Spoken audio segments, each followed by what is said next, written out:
Hi, this is Jeff Nyquist with another edition of Friends and Enemies. My co-host Alex Benesch is in Germany. I'm in the United States. We're going to be talking about Stalin today and perhaps how Stalin mirrors things that are happening now. Putin is an imitator of Stalin in some degrees. He has criticized Lenin, but he has put up statues to Stalin. So, Alex, you've got I'm going to talk about Kotkin's view of Stalin, which I think is interesting. I think it'll blend with what you've got on Stalin, coming from Tucker, Robert C. Tucker. Okay, so I believe that Vladimir Putin has had a very concise plan very early on. Okay, so this is about when a big war is going to happen, and to get to that point, right? It has to be stage A, stage B, C, D, and on and on and on until you're at that stage where you can launch a war the way you intended to, and you don't have your own system fall apart because of differing opinions and people conspiring against you and changing the plan. Now, this is very essential. Now, Russia is a big place, obviously, and there's many different people that have some sort of that have some significant power. And a war of a world war size is very, very, very complex, and you cannot afford to lose one leg. You cannot afford to lose or have a divergence in the head of the Navy or the Army or the nuclear forces or anybody, or in the spy area. You cannot afford anybody to wander off and change the plan right in the middle of it or when you announce it. And I think we've seen those stages in Putin so far. It's not an accident. All these people that got purged under Putin, all the poison teas, all the people falling out of windows. It's like you go to the next stage, like attacking Ukraine, and then you see who still sticks with you, and you observe if anybody goes sideways in your regime, and this is how you cleanse and cleanse and cleanse. Now, I think that is one advantage for Putin of that Ukraine fiasco, because we've seen how it didn't go to plan, and it got dragged on, and it cost so many resources. But the benefit of, I think, the Ukraine fiasco was that a lot of people in the Russian system, they got really nervous and they got really paranoid and think, well, wouldn't it be better to just have things back to the way they were? We're making business, we're making money, we're enjoying life in our private planes and our super villas and castles and whatnot. So maybe we should tone it down. Maybe we should cancel any bigger plans. Maybe we should just call off anything super huge and substantial. And I think that that was always intentional, to surprise your own people in the Russian system with that attack on Ukraine, and then see who still sticks to the plan. And ideology, obviously, is part of that concept. You go from stage A to B to C to D, and on and on and on. And we've seen that with Putin, certainly, when he started to get into national Bolshevism, and he's this chameleon. To some people, he's super conservative. To some people, he's still the old communist. To some people, he's like a blend of these things. And there's always a timing involved, right? In this stage, you're going to do the national Bolshevism thing. In this stage, you're going to do the supranational thing. Then you may go back to national Bolshevism. In the end, you may go back to full-blown communism and just have Venezuela be in on it, and have Cuba in on it, China in on it, and the third world in on it. So very essential, and I think that there's a lot of parallels. Now this book here is Stalin in Power, the Revolution from Above, covering the period from 1928 to 1941 by Robert C. Tucker. Now, he gets Stalin right. He really gets him right. But he's an academic. He differs from other authors that have written some great stuff on Stalin, like Edward Ellis Smith, who wrote The Young Stalin, about Stalin's possible early work as a police informant. Smith is a spy, a true spy, worked in Russia, was teaching other spies, and he thinks like a spy. And Mr. Tucker, he thinks like an academic. He still clings to that fantasy that maybe Marxism could have been done right, and he's totally slamming Stalin. He's totally slamming the way he changed Russia. So maybe we can get to that Marxist thing in the background later. Maybe we should focus on Stalin first, the multi-step plan, and what we think or what we may see as a possible parallel when it comes to Vladimir Putin.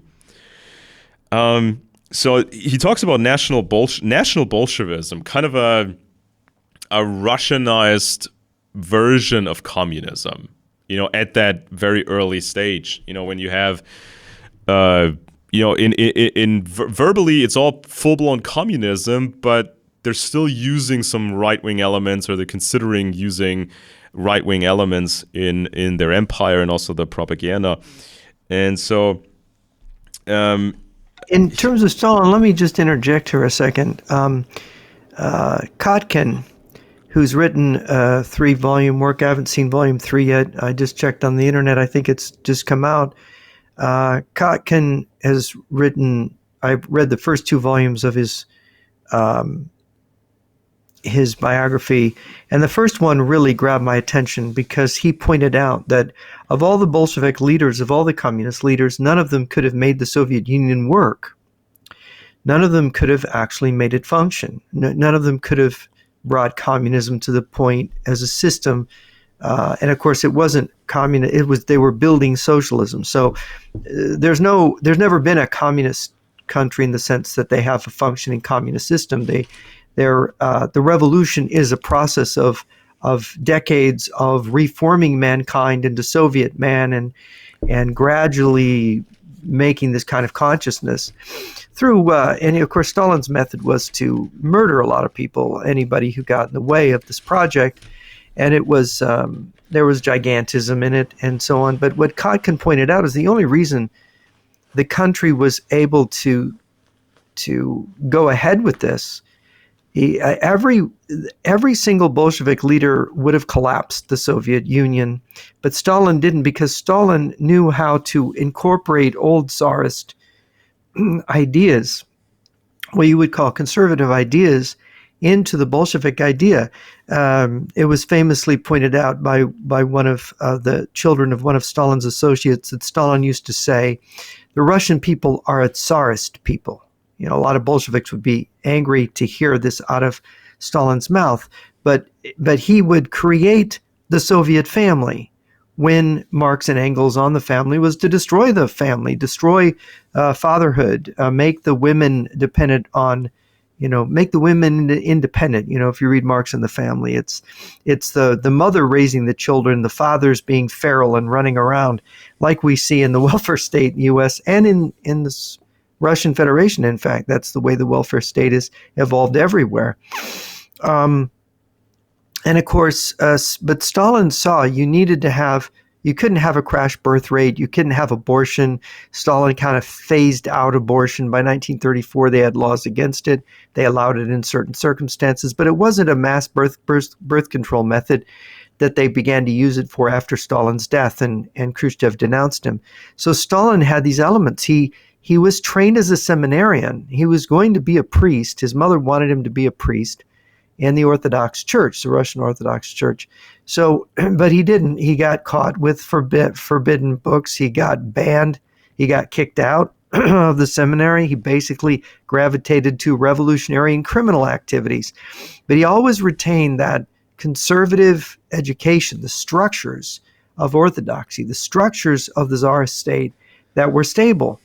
And he managed to interject those, to mix those in to the Soviet system. Yeah, and despite him going to prison multiple times, I mean, we have some ample documentation about him getting arrested, and he gets shipped to some faraway prison in the cold, and magically he escapes again and again and again, and magically makes his way back home, 1,000 miles or whatever. It's pretty absurd, even though he had no official papers and all that. But so he was in prison multiple times, but that never kept him from expanding the prison system and making it much worse and much worse. So there was never any true positive change seeping into his mind.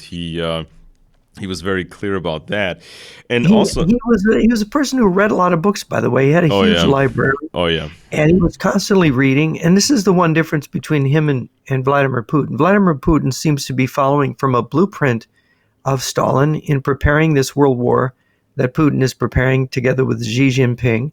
And of course, it was Stalin following Lenin's plan to exploit World War II. They called it the Second Imperialist War. They would probably call this the Third Imperialist War, who knows? But each imperialist war, imperialism loses and Bolshevism or communism advances, takes more countries. That's kind of their idea. And Stalin was playing this out with the Hitler as the icebreaker of the revolution. We've talked about Hitler being promoted by Stalin under the table in the Hitler-Stalin Pact and how the war began. But here we have a similar thing. People would say that Trump is maybe the icebreaker, that Putin is trying to get Trump to split NATO, maybe he's certainly put tariffs on Canada and Europe. He said many hostile things. I'm not sure he can get Trump all the way on that. Trump seems to have turned against him, but we'll see. There's lots of turns here. Yeah. But yeah. So something that popped up fairly quickly was this. Stalin's Russian nationalism had an exclusionary aspect. It was anti-Semitic. In the mid-1920s, that's fairly early, in the mid-1920s he made covert use of anti-Semitism in the fight against a left opposition whose major figures, Trotsky and afterward Zinoviev and Kamenev, were Jews. Their original surnames were Bronstein, Radomilsky, and Rosenfeld, respectively. He encouraged the baiting of the opposition leaders as Jews in meetings held in factory party cells. He was identifying his faction as the party's Russian faction and the Trotskyites as the Jewish one. That Jews, no matter how culturally Russified, could not be authentically Russian seems to have become an article of belief with him, revealed, for example, in the quotation marks with which he set off Russian when he referred to Russian Mensheviks of the type of Abramovich and Dan. To the party, the country, and himself, his message was that real Bolsheviks were real Russians, that Bolshevism was no Jewish phenomenon, but a Russian national one, and that Lenin, as the party's founder and he as Lenin's coming successor, exemplified these truths. Now that, of course, got expanded fairly, a bit later when the war happened between Russia and the Germans. So then they kind of dragged up all this old past history, this bad blood between the white German types and the Swedes and the white Baltic people that tried to attack Mother Russia. And then they had all these movies like Alexander Nevsky, when Nevsky is this holy figure defending the Russian motherland from these white devils. And this is also something that's been on the back burner. It's been on the back burner for a while. The current Russian nationalism is anti-white. I mean, they don't say that too loud, and they don't say it especially to the white people in the West, but it is still this idea of the white devil, and they will explain that. Maybe you can explain that. Well, aren't Russians white? I hear people say, "Oh, Russians are white people." But Slavic people. There has been some intermingling, obviously, for quite a while. But Slavic, in Russia, when you have grown up in Russia, you can pretty much identify the different subtypes of Russians, like the Slavic Russians, and you get sort of the partly Mongol Russians, and you get where somebody is from or was originally from. And there's different, you see that with Putin's war now in Ukraine, when at first he mobilized what he would consider the lesser Russians. The faces you saw on the footage and the photos and the dead soldiers, half Mongols, people from the outskirts, and not the prime Russian meat that he was feeding into the grinder. So this happens now, and this happened back in the past. So there's some social racial engineering there. Yeah, it's like what is a more basic concept than blood and soil, right? This was Blut und Boden with the Germans, kind of this primitive sense of, okay, we've been here for a while, we've been here for a few thousand years, and that's kind of our unifying attributes here, culturally, ethnically. So they were certainly starting to play that card in Russia in the mid 1920s. That's when it became a thing. Of course, we saw the purges, all these, Russian Jews or Jewish Russians, and we talked about this. A lot of them, these Soviets, they were actually Russian. They had some Jewish background, some more, some less, but those guys were Russians. But then Stalin said, no, they're not Russians, or not real Russians. It's like there's like a blood and soil aspect to this national Bolshevism, at least for a while, when it served Stalin's plan to get from A to B to C to D. To Lenin, it says here, and of course we're reflecting on what Tucker is saying. To Lenin, for whom there was no such thing as a single Russian national culture, the idea of Leninism or Bolshevism at its highest achievement would have appeared grotesque. To Stalin, it appeared natural and true.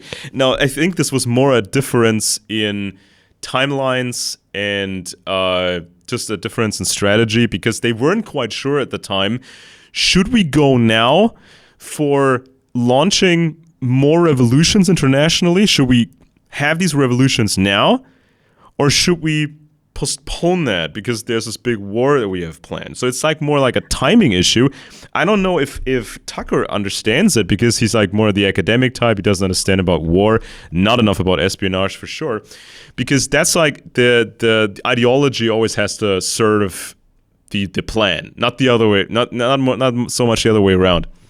And it's like Lenin thought of, let's make it seem more international. Let's not do this blood and soil thing, because we want to have a revolution quick in Germany in 1923. That was like the original plan, and they almost tried that in 1923. And we want to have a revolution in England. We want to have a revolution in this place, that place, and the other place. But Stalin was following a different plan and timeline. Well, there were a number of failures. I should note, in the Soviet-Finnish War, the idea was to push through. In the Soviet-Polish War, there was an attempt to push through Poland into Germany, and of course, they were stopped at the gates of Warsaw and their armies destroyed.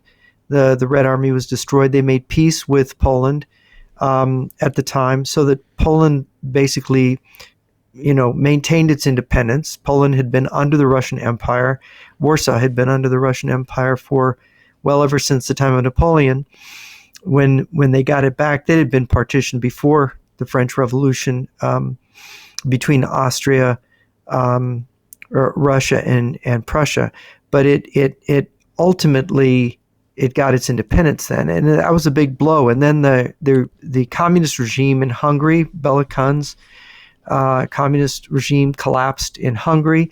There was a failure of the Red Bavaria. There was a loss of nerve of the communists in Austria, for example. So the revolution ended up not igniting, and there was a reaction against communism throughout the world, I think, at the time. And in 1923, you mentioned 1923, that was the year of the Munich Beer Hall push. The Nazi Party was negotiating with Karl Radek. There would be a simultaneous communist revolution in Berlin, timed with the uprising in Munich. This is when Hitler and the Bolsheviks were collaborating, but the communists decided against it. They pulled the rug out from under the whole thing, and eventually realized that they needed to do something else. And I think that's when the idea that, well, maybe we can build up National Socialism. And of course, there had been this, Germany and Russia were the losers in World War I. They both despised the West that was the winner, because Russia had lost World War I and Germany had lost it. And they both wanted to get territory back, which included Poland, which ultimately was partitioned between the Soviet Union and Nazi Germany. And of course, this kind of collaboration behind the scenes, military collaboration, where the Germans, under the Versailles Treaty, were not allowed to build up their forces, but they could train in the Soviet pilots, Union. Train their pilots, and experiment with tank warfare. So there was this collaboration between the German military and the Soviet military in the 1920s. And whatever we think of Hitler's anti-communism, Hitler recruited a lot of communists into the NSDAP, the National Socialist Party, and Stalin prevented the communists from siding with the Social Democrats in 1933 and helped strengthen the conservative choice for Hitler in 1933 when Hindenburg appointed Hitler chancellor. Hitler did not get elected, by the way. He was appointed in that position. I hear that so often. Hitler was elected. No, he wasn't elected. He was appointed. Yeah. By a German general who was president at the time, one of the two most famous German generals of World War I, von Hindenburg. But what Stalin, according to Ernst Topisch, in his book, he wrote about this before Viktor Suvorov. His book is called Stalin's War, and he talks about Lenin's idea of a second imperialist war, that they had to get ready for this war, that this is what would advance the revolution, that the revolution couldn't advance without another imperialist war. Yeah, and also we have to remember that the Russians had a significant advantage when it came to espionage. I mean, we saw what happened eventually with guys like Martin Bormann. Bormann became Hitler's right hand, and he's controlled the access to Hitler, and he pre-prepared Hitler before he had a visitor. So Bormann had access to all kinds of information. He was steering the information flow from and to Hitler, and Martin Bormann was almost guaranteed was one of the key spies who gave all the military secrets to the Russians. They always knew everything. Bormann got Hitler to open a channel to Stalin during the war, which I believe resulted in the Battle of the Bulge. The Germans pulling all their panzers off the Eastern Front, putting them against the Americans, killing a lot of Americans in that battle, the Ardennes Offensive. So from a spy perspective, right? If it's the 20s, so it seems like Moscow was thinking, okay, let's not go full in with the revolution plan for Germany. Let's hold back on that one. Let's postpone that because Russia needs to build up its own empire first. We're going to do the National Bolshevism blood and soil thing for a while to some degree, and we'll just keep increasing the espionage in Germany. And that paid off with guys like Martin Bormann, because if Bormann was born around the year 1900, give or take a year or two. So he was fairly young. Like my father's uncle, who became like the head of the head of the NSDAP in Bavaria. Young kids, World War I, then these Freikorps military groups, and then joining the party early. So if you got in with your espionage early, you would think ahead, 10 years down the line, our spies could become leaders in Germany. So and look at the head of the Gestapo. He was a Soviet agent. Heinrich Müller was the head of the Gestapo, and it was in Schellenberg's memoirs that he tried to recruit Schellenberg to being an agent of Stalin in 1943. Schellenberg relates this. Schellenberg was the youngest SS general, head of AMT6, the SS Foreign Intelligence. But it's rather remarkable how it wasn't just Roosevelt who had Soviet agents around him, like Harry Hopkins. I think Harry Hopkins was, and we know about Alger Hiss and Harry Dexter White. But it was also Hitler who had, and they both came to power in 1933. Both of these guys were surrounded by Russian agents. Both Roosevelt and Hitler. Yeah, and people want to get ahead in a democratic system, in a like a weird German system back at the time. These young men in a new right-wing party. I mean, they all had kind of the same background, normal average background, fighting as a very young adult in World War I, sometimes even as an underage kid. So they all wanted to get ahead. They all wanted to make the big career and have the big job. So this introduced an element of cheating. If you got into or got with these Soviet spy circles, they could help you advance your career, and then very you made much it big. So. And then you made it big. Now it says here the following: It was a Bolshevik doctrine that the revolution had split the world into two hostile camps. In Stalin's mind, these became two polar centers of gravity. One, he said, in 1925 was Anglo-America, the other Soviet Russia. Now, this, of course, is Alexander Dugin today. This is Putin today and many others. They make it seem so simple. It's like this black and white thing.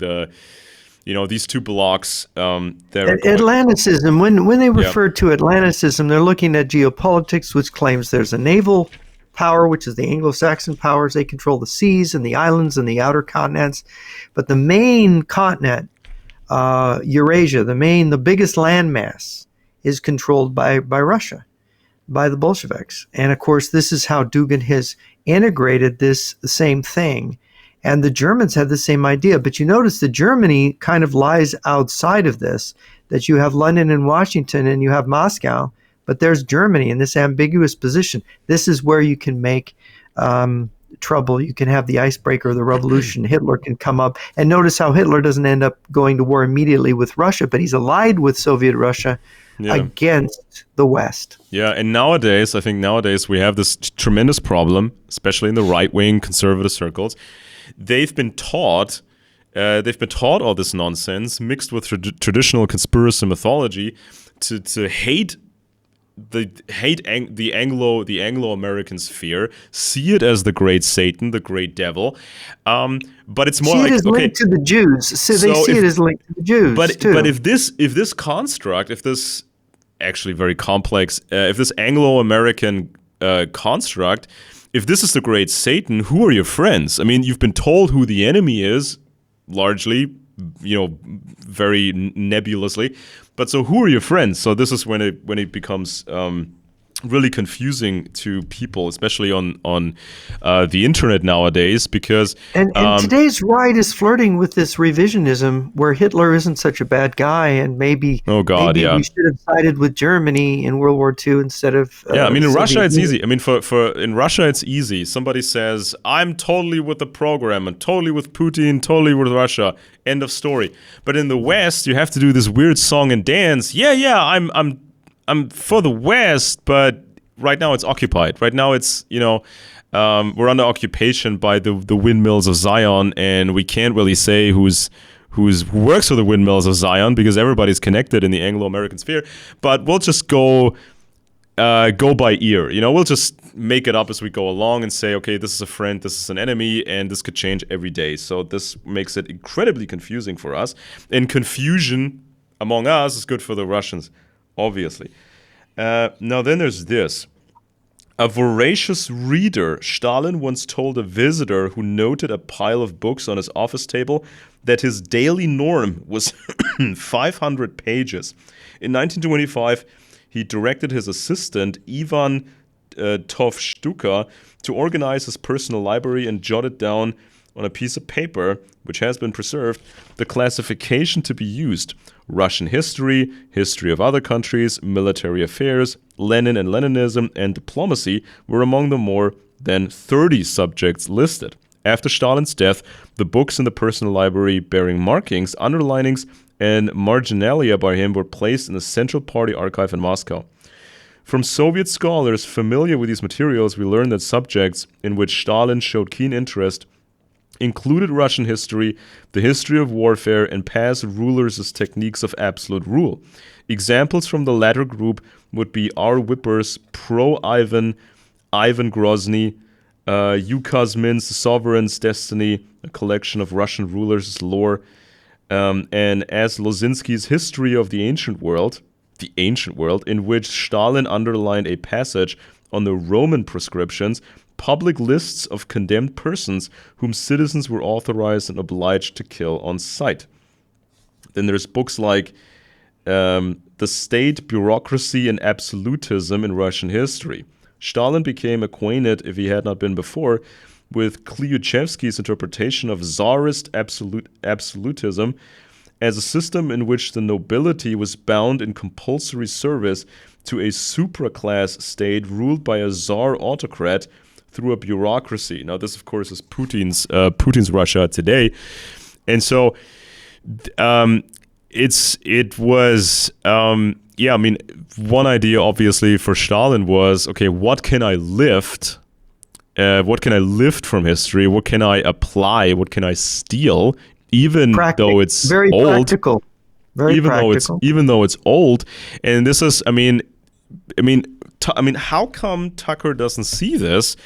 This is what, even before the USSR, this is what the left had, or this is very, very soon, the left had adopted this view of, well, there needs to be a dictatorship of the proletariat. We need a dictatorship. We need an absolutist system, at least for a while, until we get nice communism. So what else are you going to read when you have a revolution? You expand the empire, just like in the ancient world. You start with a city, and then you expand. And then you have a larger territory, and then you need to crack down. You need to control it absolutely. So you're going to use some very, very old stuff. And nowadays, I think this is where the propaganda comes in on the internet, when people say, oh, this, there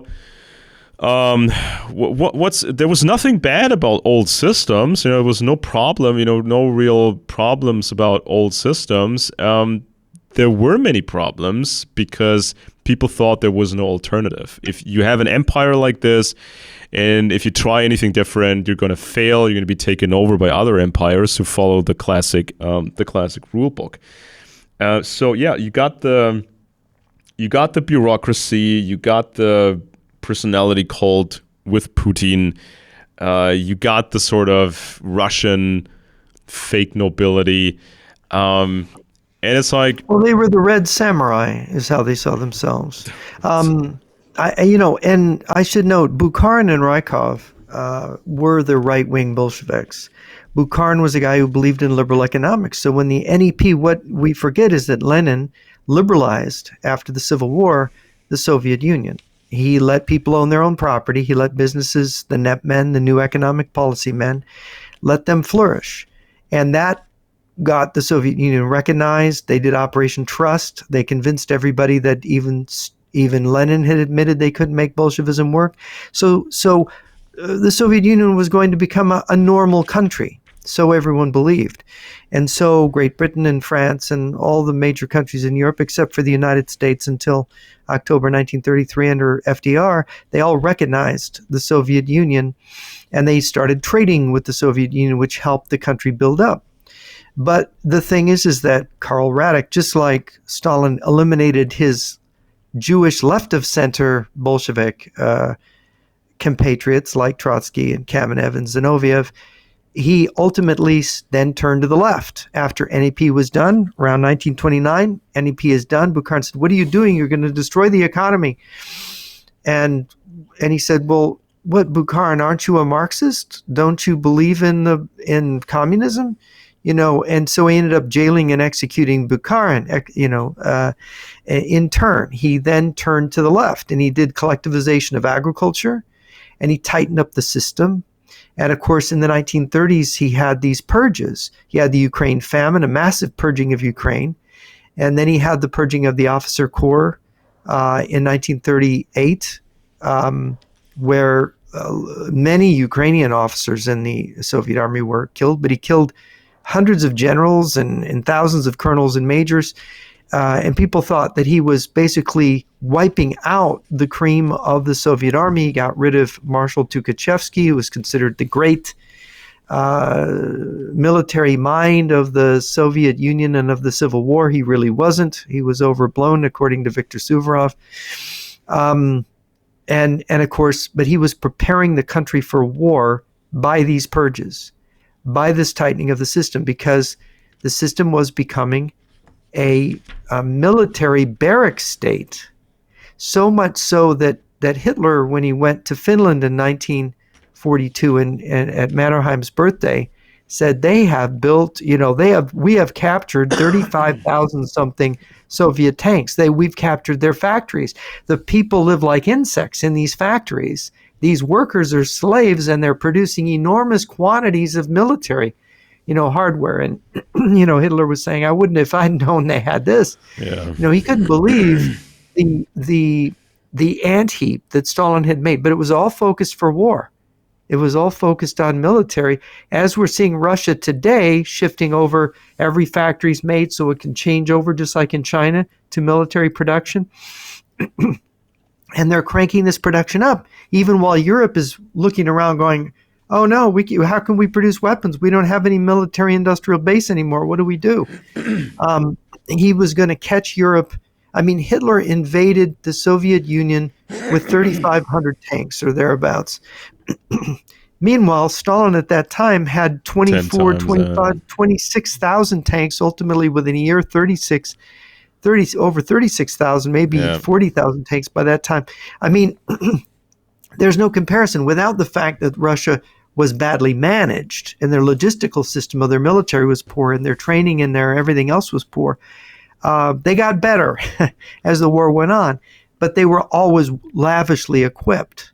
Yeah. And this was because it had been planned long years in advance. And guess what? I mean, the moment when corporations here like Volkswagen and Porsche and Mercedes and Rheinmetall, when these companies here really crank up war production, then Russia is going to play the communist card again and say, look, see, we said this, it's the Germans at it again. Look, we said they were the eternal Nazis, and they're collaborating with the Anglos, so it's exactly what we're saying. Nazis, like in Ukraine, Nazis everywhere, and this ties into, the old Hitler campaign. And when we defended the motherland, blood and soil, when we defended against the Nazis, and we fought world fascism. We defeated world fascism at the time, and we're going to do it again, blah, blah, blah. And of course, at the same time, infiltrating the West, insinuating anti-Semitic and fascist-like ideas into right-wing politics in Germany and the United States. Oh yeah, we're gonna hear all of that all over the place. When things heat up, when we're getting closer and closer to a world war, and war production is going to ramp up, you will hear the usual suspects say, "Oh my God, it's the windmills of Zion who started this war, and they just want to destroy these white people in the West. So by getting us into this war." And so we need to Rothschild's money. They're going to say. And we need to sabotage everything, and we need to have a revolution here and overthrow the windmills of Zion with Russian help. I mean, so to give people, I'm actually shocked. I've been shocked the last 4 years seeing the rise of this anti-Semitism and this kind of pseudo-Nazi, not clearly recognizable as such, but it's clear to me, pseudo-Nazi insinuation into MAGA, into right-wing thinking. You have the alt-right, which was sort of a leading edge of this some time ago. And to sit in a meeting with conservative American Christians who don't read, they don't read anything, and to say, oh yeah, who are the Khazars and the Rothschilds? They're behind all this. And like, well, who are they? And the guy points at a map. Well, the Khazars, that's Ukraine, And it's like, I saw a compilation. Somebody posted a video compilation on X showing different Jewish people in various positions. Could be entertainment, could be government, could be banking, whatever, and showing there's like the image after image or footage after footage. And I'm thinking, well, that guy looks German. That guy looks German. Oh, that guy looks pretty German. I mean, what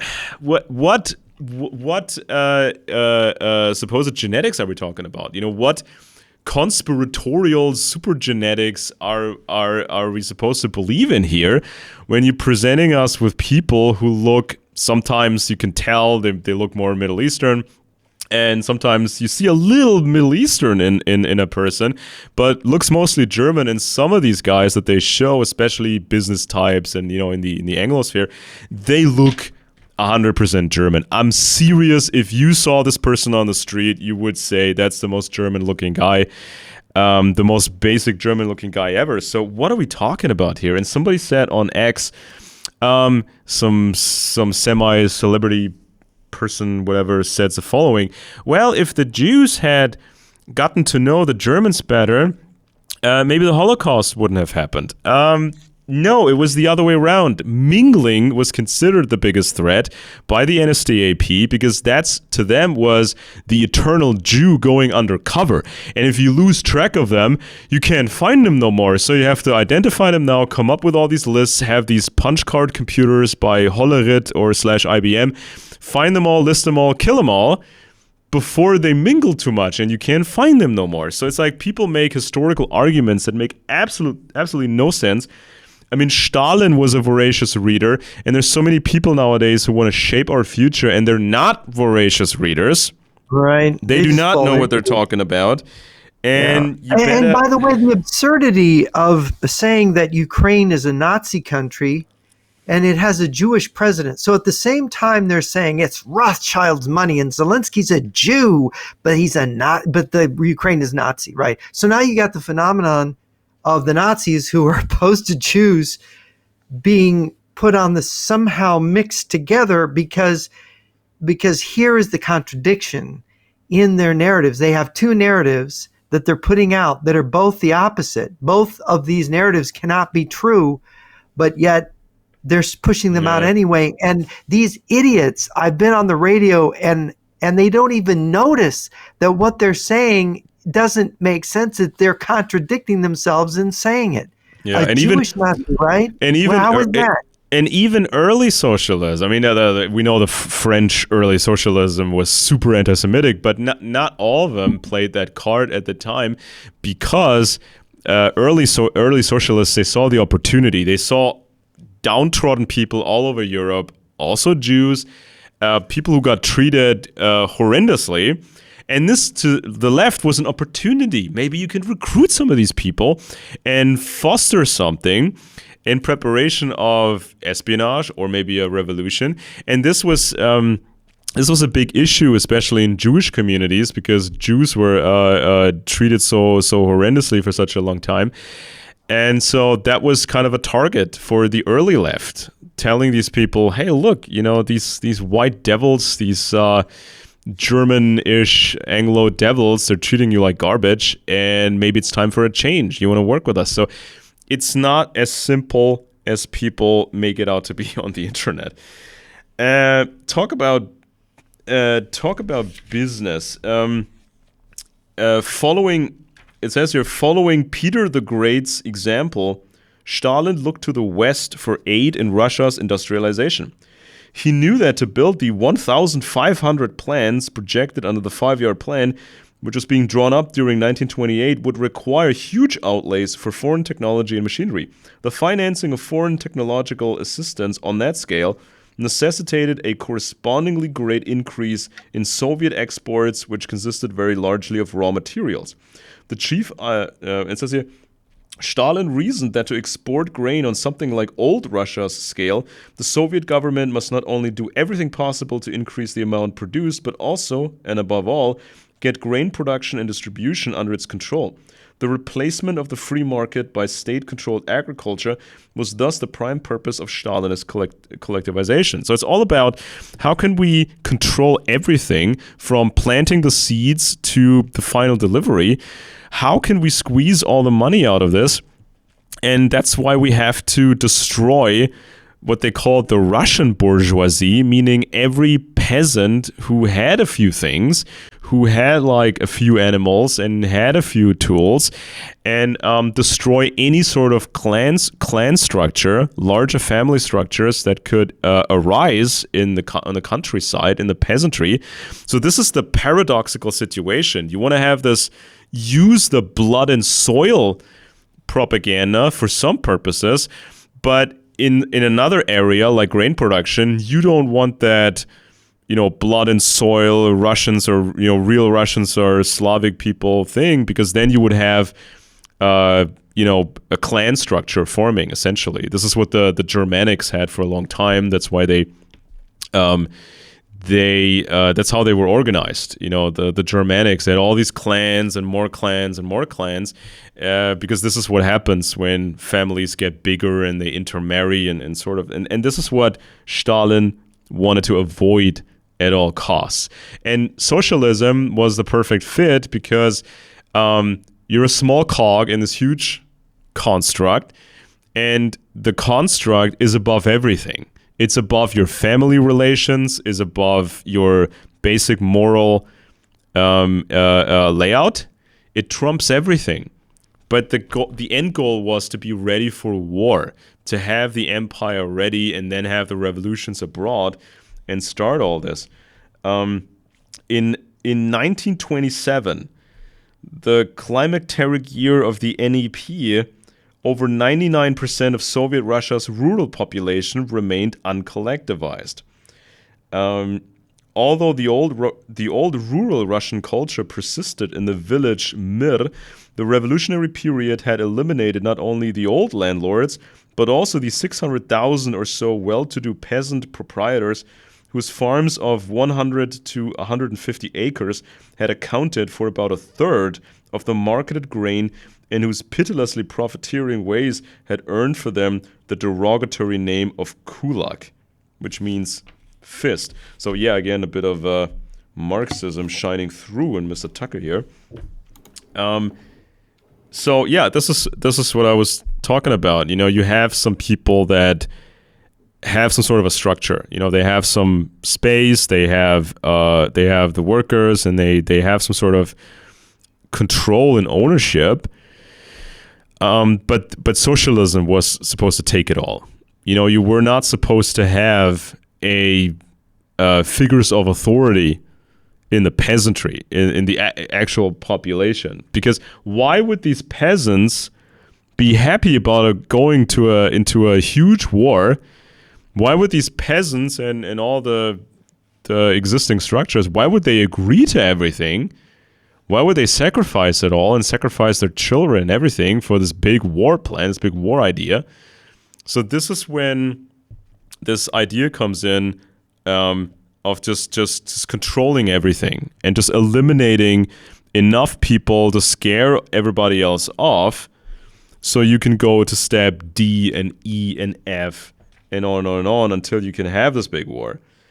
It says here, the cooperative movement in the form charted by Lenin had, by the end of 1927, advanced to the point that nearly 10 million peasant households, or around 40%, were members of consumer cooperatives, and a year later the proportion rose to over 50%. But the industrialization that Lenin considered a precondition for collectivizing was still in its infancy. In 1927, the Soviet Union possessed a grand total of 28,000 tractors as compared with the 100,000 that Lenin had envisioned in 1919 as a persuasive inducement for the peasant to join the Kommunia, and its tractor production in 1927-28 came to a mere 1,272. Nor was the Cultural Revolution, which Lenin likewise considered essential, much more than begun. Thus, from 70 to 85% of the rural poor were still illiterate in early 1927. Illiterate. So this is like the problem when people don't read properly, and you're being more and more controlled by people who are voracious readers. Because people need knowledge. They need something to think about. They need the tools to advance their understanding in order to do the right strategies, in order to have the right policies. Because policy is all about wisdom, and wisdom is about knowledge. Prudence is one of the four cardinal virtues. Prudence is a practical understanding and practical wisdom. And it's one of the four cardinal virtues. And people who don't read, who don't think, because reading promotes thinking, they don't have that virtue. And this is what we see when I look at Mr. Hegseth, our Secretary of War. I look at Donald Trump. I see people who don't read. That's what I see. And they don't really know how to think very well. And it worries me. Yeah, and because when you read a lot, you can recognize patterns, you can project into the future. If this goes on like this, those are the likely outcomes. But if we do something else, the outcomes would likely change.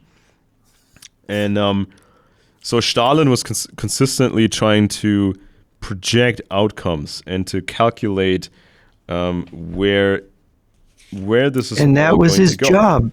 That was the job of a strategist, right?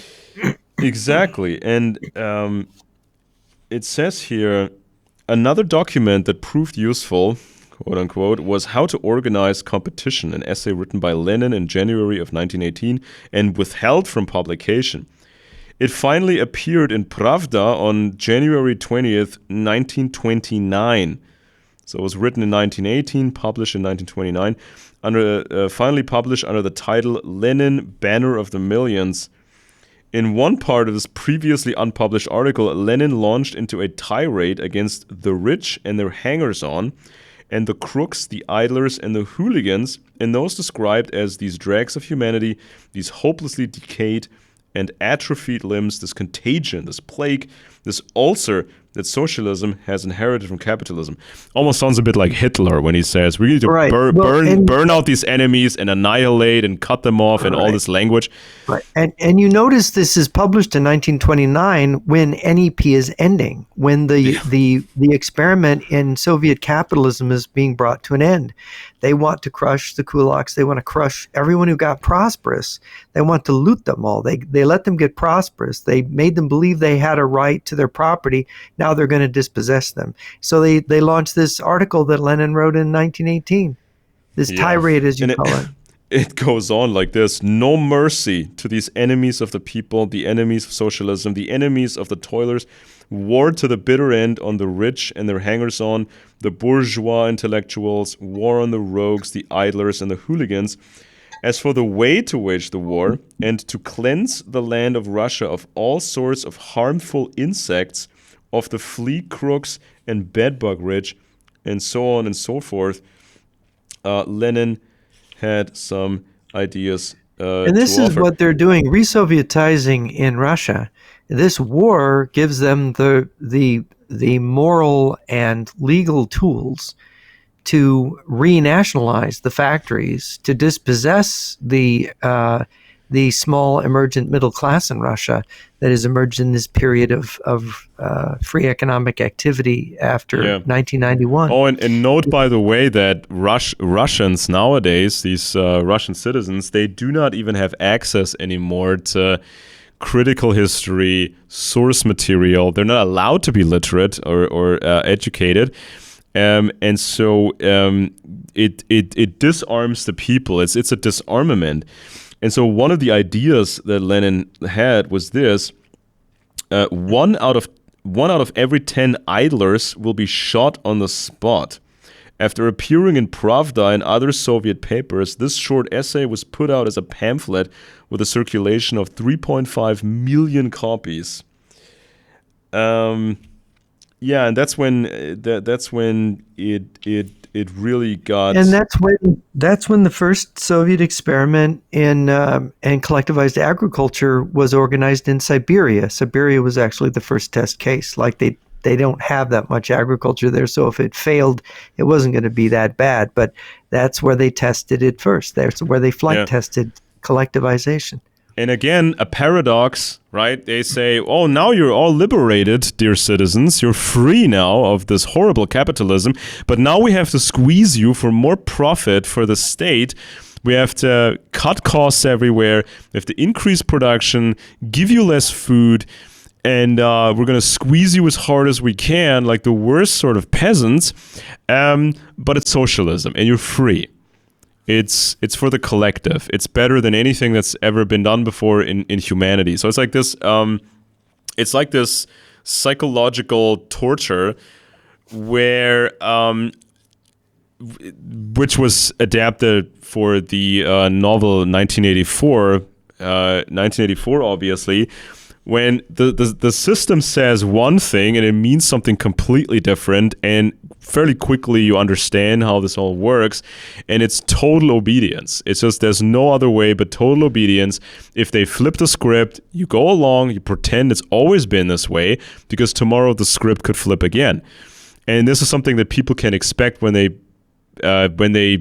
are or become subjects of the Russian mir, Russian control, they can flip the script on you. I mean, I've been telling this to the Germans for a long time.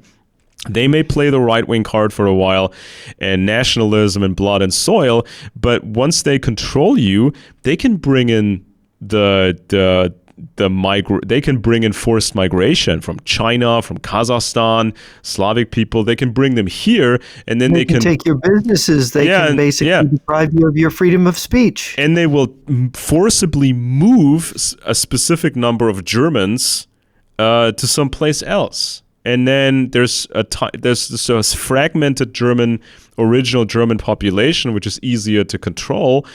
And then they may give you some bastardized, cut down version of German sentiment, or they can erase it altogether. It's what their script tells you to do and tells you to believe, right? Because that's when they have this absolute power, they can use any thought at any point. They can say 2 + 2 makes 5, and you better believe it. You better. And so then the horrendous collectivization begins, forced industrialization. They sold all the food, so people starved, because for the food, which they sold to the capitalists, they could buy the tractors and the plants from the capitalists, but they called this socialism because they couldn't make a decent tractor. Yeah, but you better call this socialism, or else you're going to go to the gulag, because now you're free, and if you say something else, you're going to the gulag. It says here, this plan in its optimal variant was predicated on 4 assumptions, so uncertain individually that their aggregate was nothing short of an economic miracle. 1. 5 consecutive good harvests. 2. More external trade than in 1928. 3. A sharp improvement in qualitative performance. And 4. A smaller ratio than previously of military expenditures in the total of state expenditures. So it was very bureaucratic, it was very capitalist in some sort, but you were not supposed to follow that. And you'll notice they weren't building their military in the 1920s. They were building their economic base. And they were building their factories so that they could have this future conversion where they'd suddenly switch and it would all be military. I think it was 1939 or 40. They made everybody do a 6-day work week, and they extended the hours of all the workers because they were getting ready. They were starting to build the weapons, and they needed people on more shifts. Of course, did they get more rations? Did they get more economic wherewithal for their work? No, they just had to do more. Yeah, and so then it goes on. It goes on like this. 1.5 billion rubles in foreign currency were spent in 1928 to 1933 to buy equipment for heavy industry. Numbers of engineers were sent abroad to learn foreign industrial technology, and hundreds of foreign engineers and thousands of foreign skilled workers were brought to Russia on contract. Soviet-made automobiles like the ZIS and Soviet tractors like the Stalin and 8 were direct copies of American models, in the latter instance, the Caterpillar D7. An exhaustive study lists 217 technical assistance agreements between the USSR and foreign firms for the period of 1929 to 1945, and concludes that no major technology or major plant under construction between 1930 and 45 has been identified as a purely Soviet effort. Foreign companies involved in this massive technological transfer were American, German, British, Italian, French, Swedish, Norwegian, Danish, Canadian, Swiss, Spanish, Czech, and Manchurian. The listing reads like a who's who of world capitalism. And there's a footnote, and that footnote is for Anthony Sutton's work, or part of Anthony Sutton's work. He collected a lot of great, interesting data. He was not so good in interpreting the data. So I would leave the interpretation of the data for somebody else.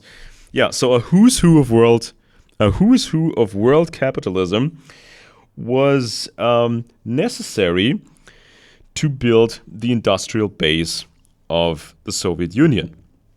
And of course, to get this done, that required a massive spy effort.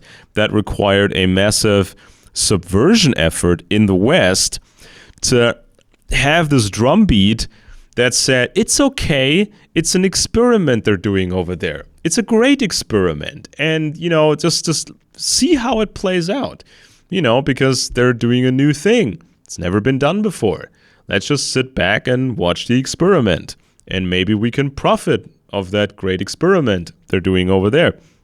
Now, many people who followed along those lines, these people had different motives to say these things.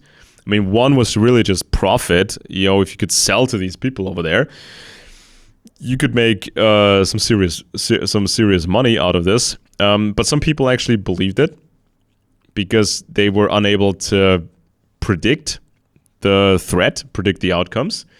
And some people were spies. Some people were agents of influence, and they were paid to say these things. And sometimes paid directly, like a spy would be paid, with a special place where you could, collect your money in the middle of nowhere. And some people were paid indirectly. Now, this used to be the big journalist types, writing for sometimes the New York Times, sometimes writing for another big paper. They would be wined and dined, and worse, in Russia. They would sit on their butt in Moscow or St. Petersburg, and then they were partying the whole time, and then they were writing up an article in their Moscow or St. Petersburg hotel room, and sent the article back to the New York Times or whatever, and said, "Oh, it's great over here. Moscow is great. St. Petersburg is great. There's no famine, none. It's fine over there.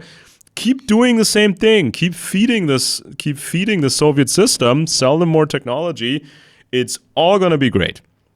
So sometimes people were paid directly, sometimes people were paid indirectly. Durante of the New York Times. Oh God! Give people Pulitzer prizes for this propaganda from the Russians. And there was this one guy who snuck away, went to what's Ukraine, because he had some ancestors there, and he saw the famine, or the intentional famine, the Holodomor, and he made his way back, and people initially didn't even believe him. He tried to write about it. They made a movie. They made a movie out of it. Yeah, I saw that one a few years back about this guy, and they basically just told him to shut up. That the economic powers that be wanted to trade with Russia, and even if it was true, there was nothing that they could do. This was a choice that the British. He was a British citizen, and I think he ended up going to America, where he got some of the story out. But it was the world would not believe that Stalin had starved all these people, several million people, some say as many as 11 million people, to death by the Ukraine terror famine. And of course, Robert Conquest's great book on that, The Harvest of Sorrow. I recommend it to everybody. Robert Conquest's biography of Stalin and his writings, the Kirov murder and about the purges and so on, the Great Terror. These are fundamental works about understanding the history of that period. It goes into very great detail. And this is how, if people want to understand the roots of the Ukraine war, they have to understand, if you talk to a politically conscious Ukrainian, 20 years, 30 years ago, today, they will talk about their relatives, their grandparents, their great-grandparents, their great-uncles and aunts, many who died, all who starved. And starvation has an effect on the following generations. It has health effects, serious health effects. And these Ukrainians know it. I've had Ukrainians break down and cry, weep, telling me about their relatives' deaths in this famine and the suffering that they went through. This is a scar in the Ukrainian mind. This is why they're fighting so strong not to be part of Russia. And look at what Russia's doing. We will destroy you. We will murder you unless you're under our boot. Yeah, and once we all of Europe.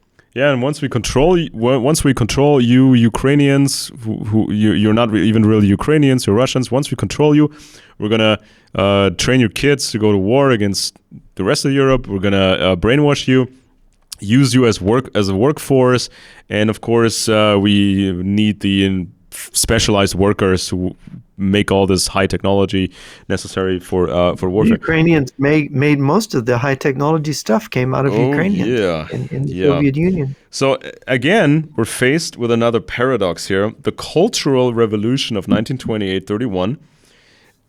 So this was everywhere: culture, education, science, technology, scholarship, and the arts. So everything was geared towards building this industrial base. Overthrow of the old intelligentsia, of its authority, and much of what it stood for was the watchword. And then there was this. Pokrovsky and his disciples unfurled the banner of cultural revolution in this field, opening fire on still active old regime historians and their followers as the class enemy on the historical front. Their main targets were Professors Platonov and Eugene Tarlet. Since both worked in Leningrad, it was there that they were assailed in a scholarly purge held under the auspices of the Society of Marxist Historians in 1931.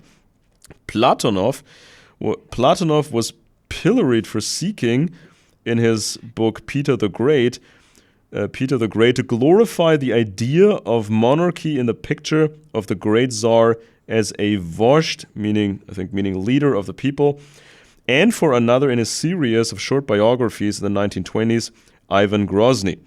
Here he called Ivan a tyrant and even described the sadistic pleasure Ivan took in witnessing the agonies of those tortured to death on his orders. The only time the Tsar ever grieved and repented, wrote the historian, was when in a fit of rage he killed his own son with a club. But at the same time, Platonov's Ivan was a Tsar transformer who created in the Oprichnina a weapon against the land-owning aristocracy as a class. Quote, whatever judgment one makes of Grozny's personal conduct, he concluded, as a statesman and politician, he remains a major figure. So script was always shifting. How much do we glorify these old people? How can we kind of make it fit into what the agenda is now, but next week the script may actually change. Nationalist and monarchist were among the labels now pinned on Platonov. So even when you try to mix it all in and blend it all together, you got accused. He was accused of belonging to a historiographical counter-revolutionary wrecking center and exiled to the Volga city of Samara. Tarlet, who had also figured in the Industrial Party case, it's like a paranoid conspiracy, a bit of show trials, was imprisoned. Had Platonov not died in Samara in 1933, the elderly historian would have, no doubt with amazement, seen himself restored to honor in Stalin's Russia, as was the still-living Tarlet. Flipping the script. Platonov's pre-revolutionary outlines of the history of the troubles of the Moscow state of previous centuries was republished in the Year of Terror, 1937, in a Soviet edition of 10,000 copies, with a respectful foreword from the socio-economic publishing house about the deceased author. By then, under Stalin's influence, Ivan and Peter were getting recognition as people's czars. So this is flipping the script. This is Orwell's 1984. Oh, we always praise these guys. And you say if you say something different, you're going to the gulag. And by the way, we just let out these other people from prison because now it fits the script again. I mean, if you hold out long enough and you follow along the script flipping 10 times on you, if you hold out long enough, you may actually live in a system like this. But then if you fail at number 8 or 9, you're dead. So anything the Russians tell us now, anything the Russians promise you or what they supposedly love or like or glorify, they can flip the script in a minute. I've seen so many instances of Vladimir Putin talking about Catherine the Great, very German backgrounds, and other leading aristocrats of Tsarist Russia who had a German background. You know, the House of Hessen and Schleswig-Holstein and Anhalt-Zerbst and all these old bloodlines, making a big deal out of them. But in the near future, Putin or his successor may flip the script and say, if you glorify any of those guys, you're done. I mean, this may happen as soon as next week or next month. The moment a big war happens or there's a grand mobilization and the Germans make arms again on a large scale, then this talk about do we not have a common past? Were there not Slavic German, mingling going on? Wasn't that a great thing with the aristocrats? All that talk will cease. And it's back to the communist script of, oh, they're all Nazis over there. And we have to eradicate these cockroaches completely. That's how they run. This is how they will flip the script.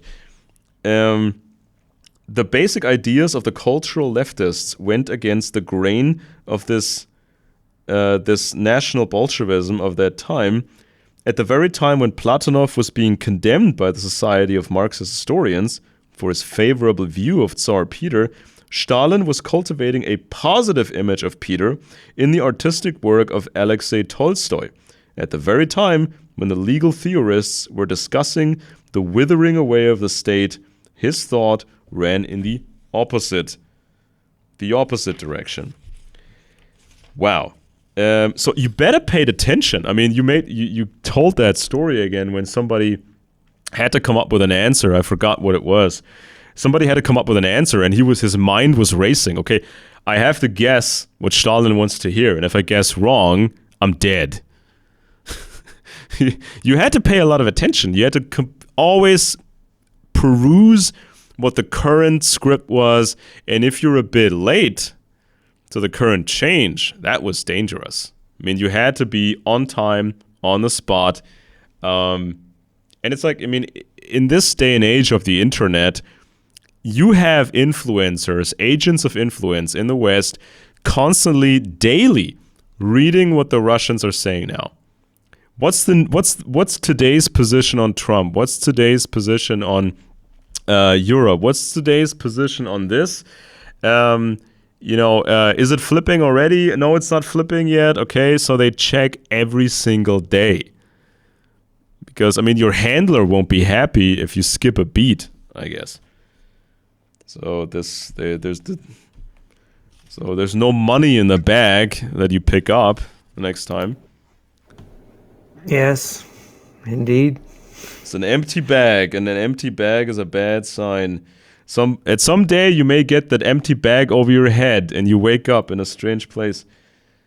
That's what they do. Yes, they wake up in a strange. But you see, this is how nobody killed more communists than Stalin.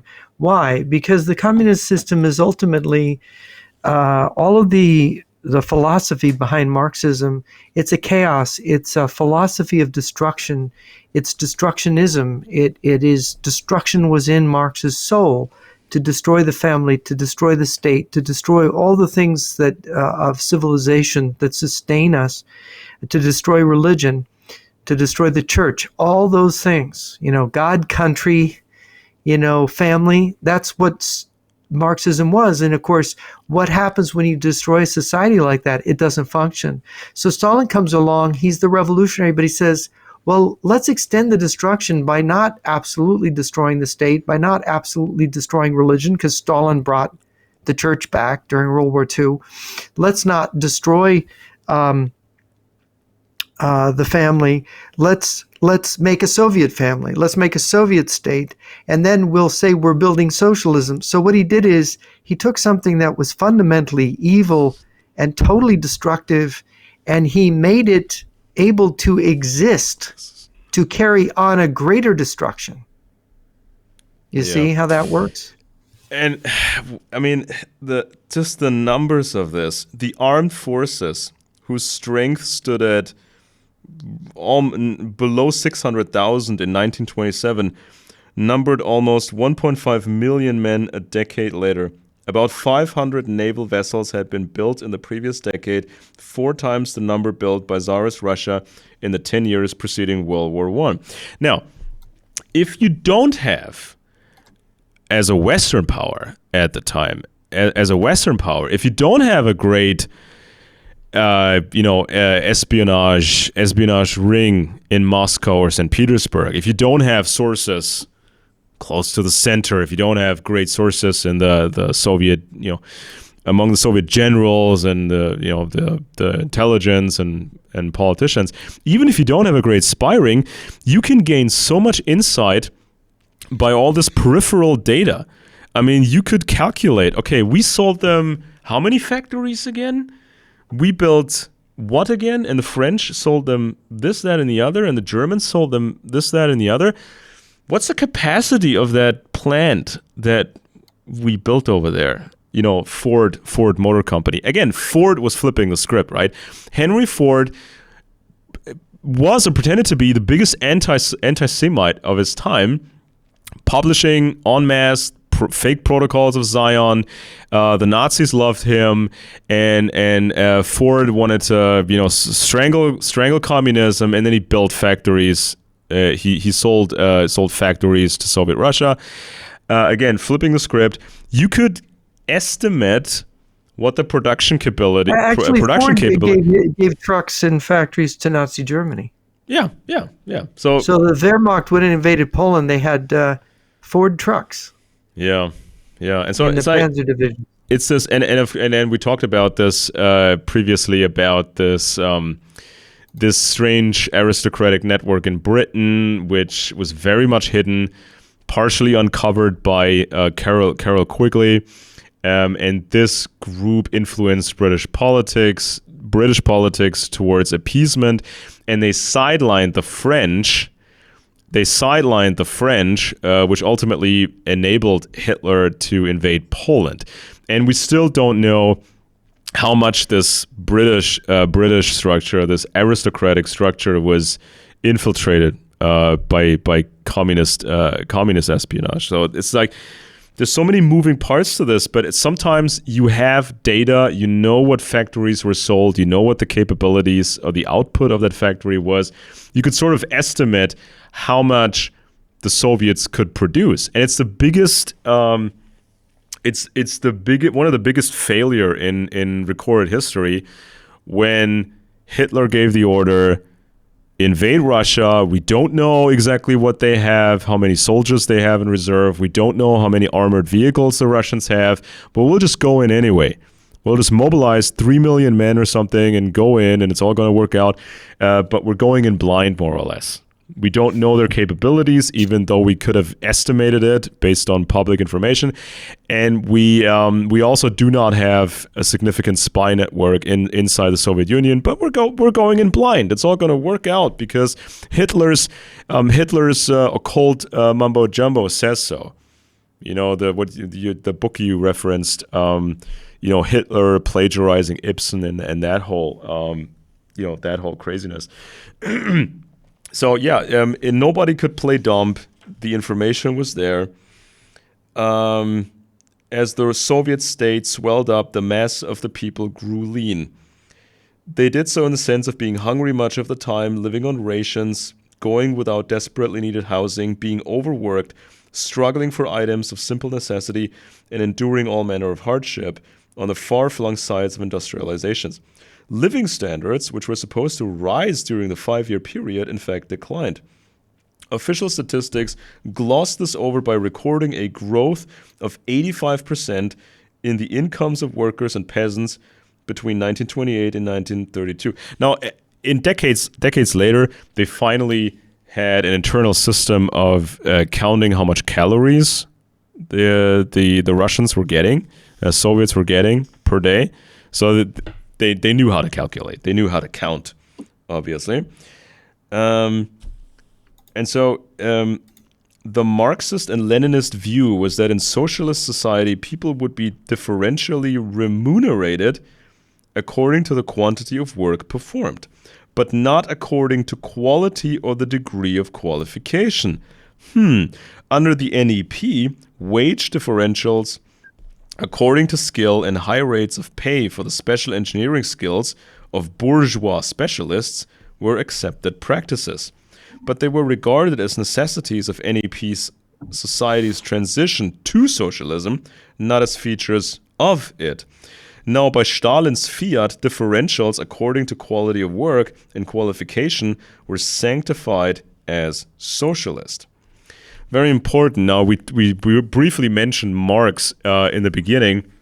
Marx never really came up with a realistic plan of how a socialist or a communist economy would run. Yeah, it was just a gimmick. He tried in Das Kapital. Through gimmicks. The labor theory through of value. It was all discredited, so Marx never finished Das Kapital. So there was no way that Marx outlined how you were going to make this form of society. So Lenin basically, at the beginning of NEP, gave a speech, and he said, well, we don't know how to build a communist society, so we have to learn from the capitalists. We have to have state capitalism. And this is really what the Soviet system was. Whatever other weird things, collectivized agriculture, all the experiments with socialism were all failures to one degree or another. And even to the point to where when they went over to full war communism, when the Germans invaded in 1941, their whole economy promptly collapsed. Not because of the invasion, but because they instituted these strict socialist measures on the economy. And again, a paradox. Now, when we apply this, or we draw a parallel from this, the capitalists were feeding the communists, all the technology, all the production capabilities, and a moron could have seen where this was going, but it was still done. You were much too brilliant to see. it was still practiced, and of course, this was practiced again. Not learning from history, this was practiced again. During the 1990s, the 2000s, the 2010s, the Putin era. Again, we're buying your oil, we're buying your gas, we're selling our high tech to you so you can build up your military, and on and on and on. A moron could have seen where this was going.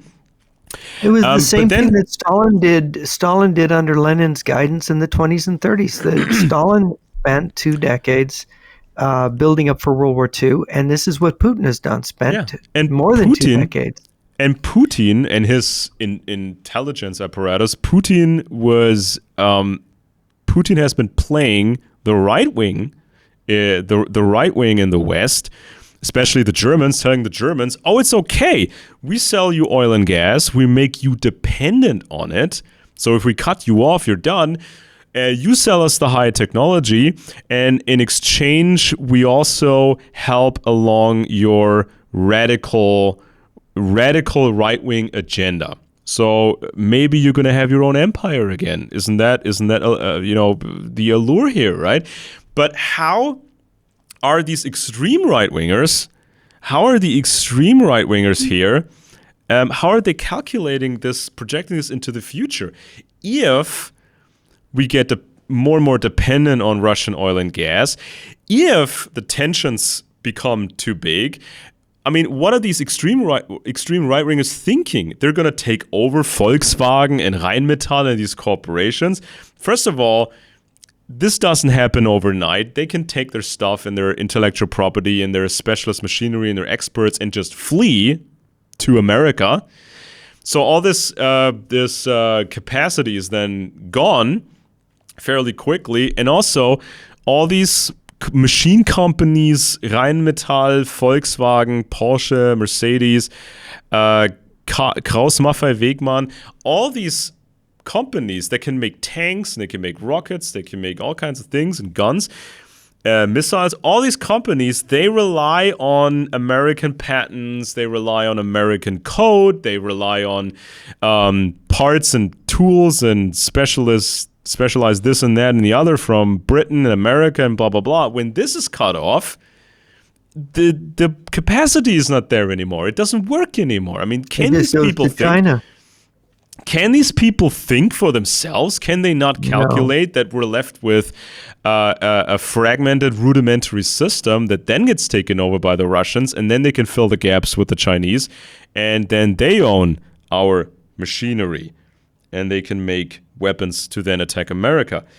And some people, I think some people are not that dumb in the extreme right wing. They're not that stupid. They know that this is going to happen, but they figure out, I'm going to be in a privileged position when that happens. Sure, it's the end of Germany. Sure, they're going to flood us with migrants and force migrate Germans to Russia and whatnot, but I'm going to be in a pretty position. I'm going to sit in my little castle and have my servants and money and women or whatever they're into. But is that really going to happen? I mean, that's where the stupidity creeps in again. When you think you're going to sell out your country, when you think you're going to make it big, but then you wake up in a strange place, or you never wake up ever again, which can also happen. So isn't that interesting? So Stalin was turning differences in pay, he was turning it from a necessary evil on our way to socialism, he was turning it into a feature of socialism. And I mean, if a socialist subject, you know, was in school, right, and you're a young person and you figure out, am I going to study hard? Am I going to sacrifice so much time to become a physicist or a nuclear physicist or an aerospace engineer? Am I going to do all this? Or do I just pick a normal career and have my free time and just be left alone, maybe, be sort of in the middle? I mean, there needs to be an incentive, right? This is what Marx would never admit. You know, getting paid well is an incentive. Why else would you do this to yourself?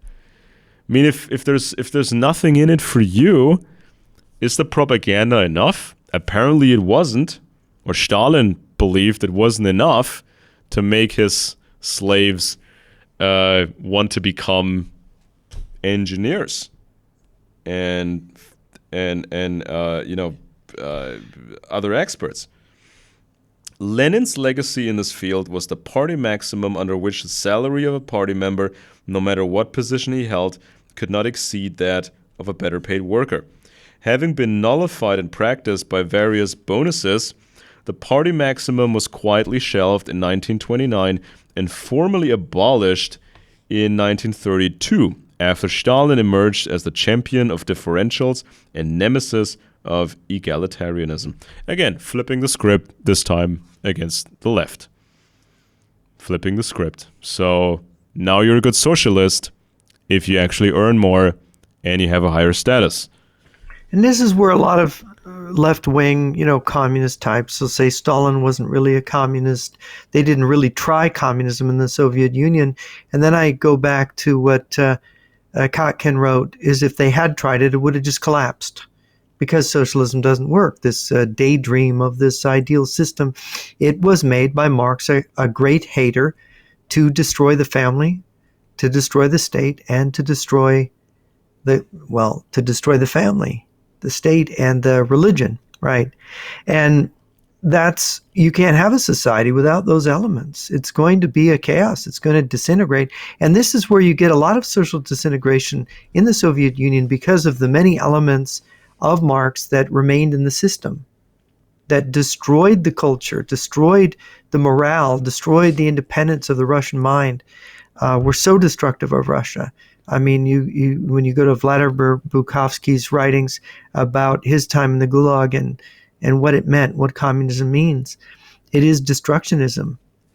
And this is what these idealists, these fools, these useful idiots, true believers, they don't understand. I mean, socialism do you a think, horrible system. Do you think it's a sort of isolation that makes people fall for the nonsense? I mean, academics, people that they earn more than a factory worker. They're inside of a bubble. They have a circle of people that think like them, and they don't really understand that the average they don't understand the average citizen. They may not understand how No, they driven don't. they may be, by very primitive instincts, or maybe they're illiterate, or they just don't make use of their brains. And just if you spend time with different kinds of people, you see the problems and you start analyzing the problems that these people have. But here's an example. This is was John Scott, an unemployed American who went to Russia in 1933 to find a job and stayed on for several years as an ordinary worker. He offers an eyewitness picture, not a fictional, telling. He found himself in what might roughly be described as a four-class society. There was an upper class consisting of the director of this huge new industrial complex, his top-level administrative, technical, and political personnel, plus a few of the most valued prisoner specialists, the secretary of the city party committee, and the local head of the OGPU, intelligence service, a middle class consisting of engineers, brigade leaders, highly skilled workers and foremen, city employees, doctors, and teachers, a lower class of ordinary workers, as well as low-level office employees, whose numbers proliferated due in part to a very large bookkeeping staff to keep track of workers' performances on piecework pay, and at the bottom, an underclass of convict laborers numbering about 50,000. Yeah, the answer Eric Voegelin gave, and it fits with all the other answers to what motivates people to become socialists. It's alienation. They are alienated people. You said this was an unemployed worker, for example, who went to Russia looking for the socialist paradise.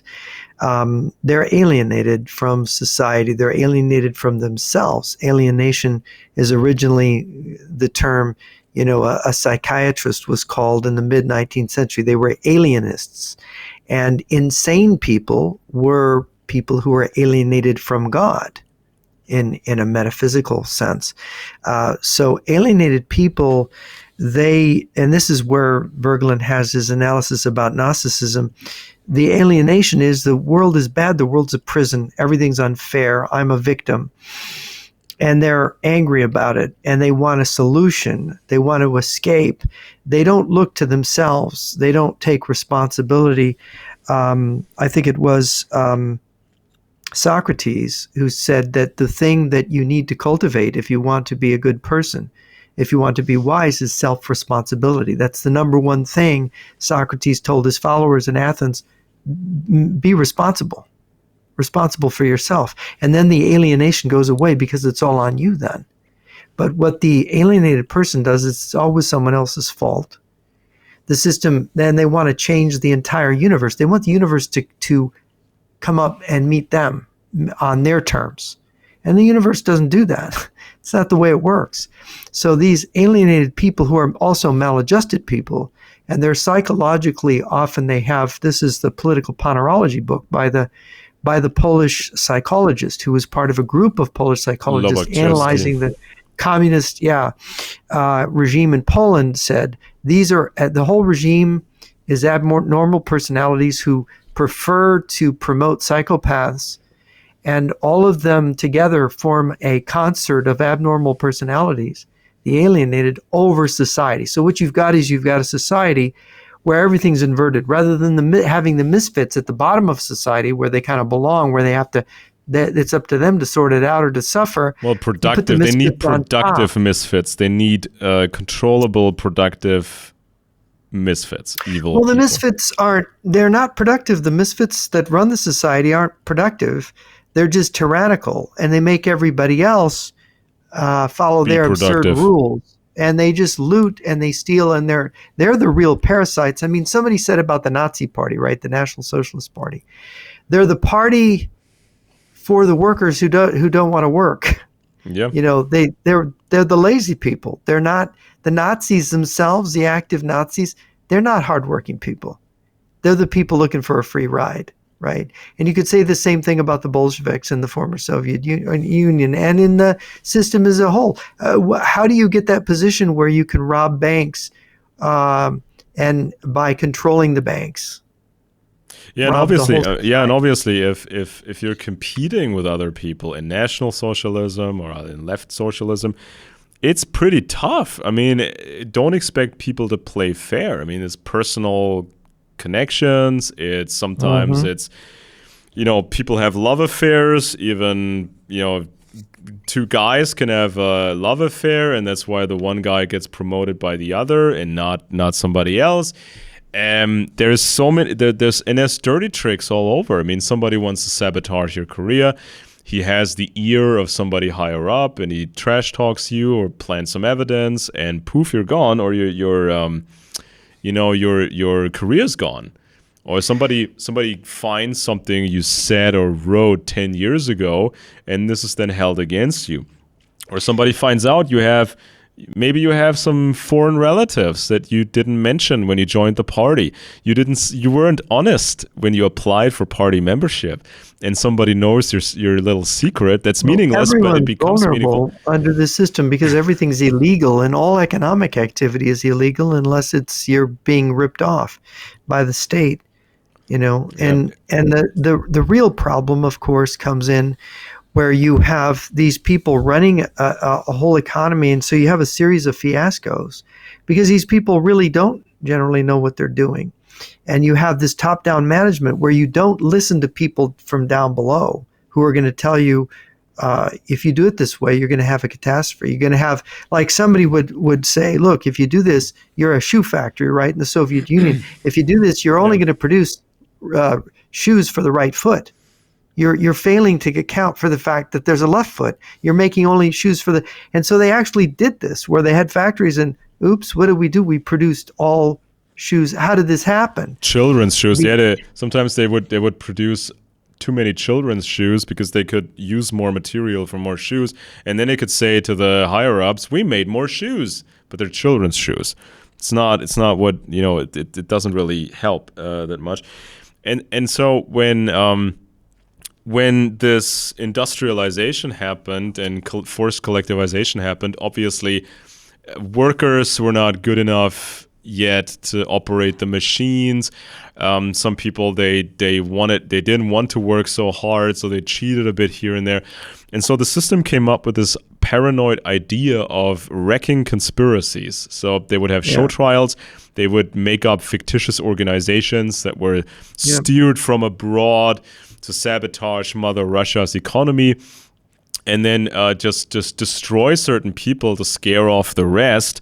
So if you were slacking off, that could be the end of you. And if somebody broke a machine or mishandled a piece of machine, you could denounce him. You could just play it safe and say, oh, this guy probably did this on purpose, so you're not to blame.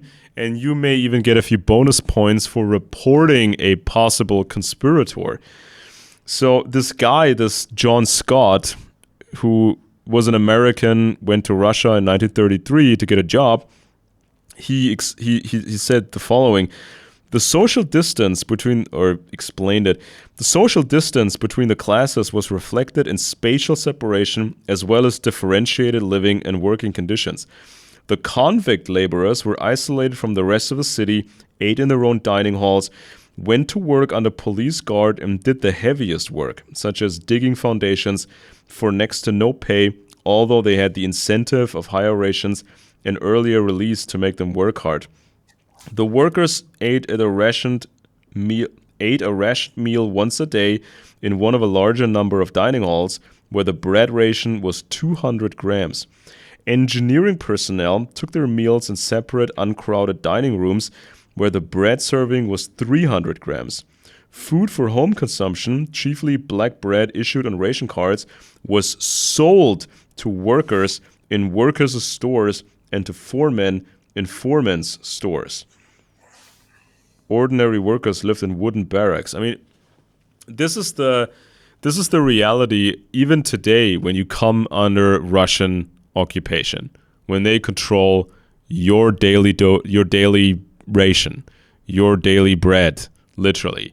This is what happens. And there's so many people that are frustrated in the West, struggling with money, or they're unemployed, and they're bitter, they're angry. They've consumed one of the standard ideologies to get angry and try to organize. But once you come under Russian occupation, once you come under Russian control in this day and age, you will be put in one of those brackets. They will assess you, or maybe they already have done so because you gave all the way your info on the internet for free. They can assess you and say, well, you're in this class now, or you're in that class, because your IQ is this, your skills are that, your health is this, that, and the other. And then they decide what you're going to do and basically how long you're going to live, because they decide how much nutrition you're going to get, what work you're going to perform. And so they can phase out certain segments of the population, and they can replace certain segments of the population. They can calculate into the future. Oh, in 20 years, 2 million people will have perished because they're malnutritioned and old, and we don't pay for their health care, really. Just some basic stuff, work accidents maybe, smaller ones. But otherwise, we just let these people die, and then we replace them with Chinese workers that we bring in, or something along Central Asian. And the thing about freedom, the market, administratively, the socialist system is run by these people who are largely psychologically abnormal. As my friend Colonel Lunev would say, the people who run the Soviet system and the Russian Federation are not normal people. In the market system, you have this objective thing called the market, where you have to produce something that somebody else wants, that you have to meet the needs in its pricing of things. If the price of steel goes way up, you have an incentive as an entrepreneur to start a steel factory.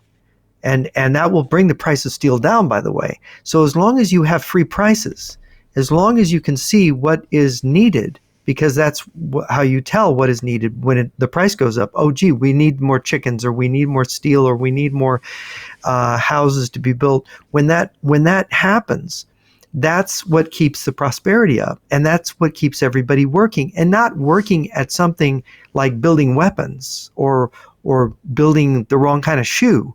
It is actual productivity, which has created the prosperity in the West. And these people who are all angry at the West because the West is not a utopia, right? It's not. You're not totally catered to. The whole world does not revolve around you. These maladjusted people, they're angry. They want a revolution, but we have the best system you can have.